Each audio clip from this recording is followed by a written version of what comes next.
Remue ménage. Remue ménage.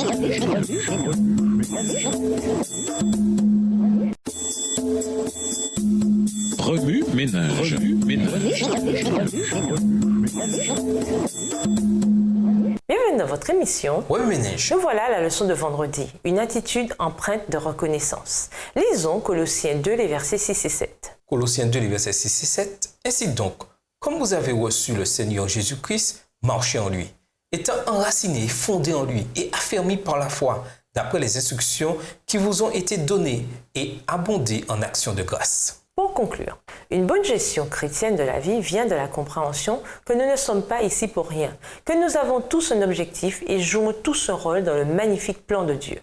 Revêtir le Christ devrait être notre objectif. La véritable abnégation ne vient qu'en contemplant le caractère du Christ. Elle nous raffine et nous rend capables d'atteindre notre véritable objectif. Nos talents peuvent être différents de ceux des autres, mais tout fonctionne ensemble pour une raison divine. Quel honneur de n'être même qu'une petite partie de cette histoire prodigieuse. Un cœur rempli de gratitude nous rend capables de mettre en pratique l'amour du Christ. Voir Matthieu 5, les versets 43 à 48. Qu'offre idée.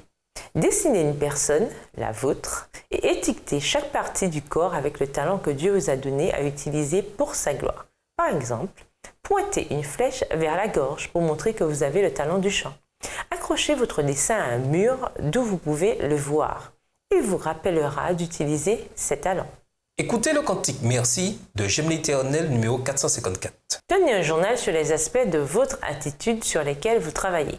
Notez chaque incident qui vous aide à vous améliorer et à vaincre vos faiblesses. Offrez de prier pour quelqu'un. Vous pouvez même porter un macaron avec la question « Puis-je prier pour vous ?» aussi souvent que possible. Faites une liste des choses que Dieu vous a accordées en réponse à vos prières. Sondez votre cœur pour savoir si vous les avez utilisées pour sa gloire. Écrivez ce que vous comprenez du mot « domination » dans Genèse 1, verset 28, Nouvelle Bible seconde. Puis réfléchissez à la façon dont vous pouvez le mettre en pratique dans votre propre environnement.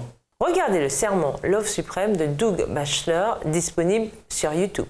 Pour aller plus loin, nous vous invitons à lire Matthieu 25, les versets 14 à 30, la parabole des talents. Ainsi que le livre écrit par Ellen G. White, To Be Like Jesus, Pray to Reflect Christ's Unfathomable Love. Être comme Jésus, prier pour refléter l'amour insondable du Christ. Au revoir. Et à demain si je veux. Remue ménage. Remue ménage.